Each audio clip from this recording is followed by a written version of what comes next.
So here's how to fix Discord stuck on black screen or gray screen. First, you want to right click on the Windows logo, or right click on the taskbar and open Task Manager, and make sure you close any instances open of Discord.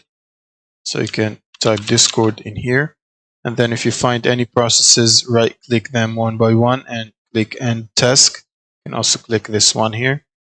Now, once all the instances are closed, you can close the Task Manager.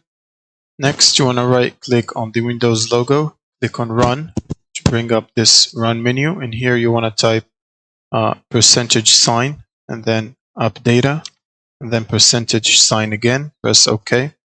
And in here you want to search for Discord folder. You can simply select any folder and press D, and it should take you to the first folder starting the name with D.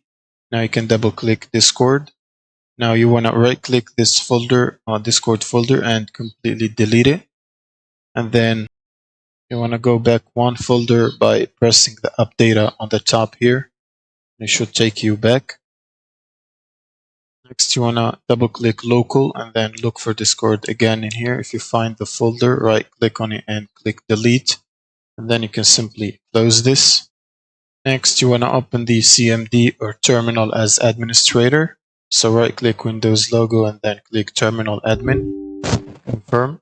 And in here you want to type the following command: ipconfig /flush DNS, then press enter. Now you can close this. Next, you want to open your browser and then type Discord download and click on download for Windows, and that should start downloading the installer again. Now once the installer is downloaded, you can simply double click on it or run it as admin, and it will start installing Discord back again. And that should fix the problem. Thank you guys for watching, and subscribe.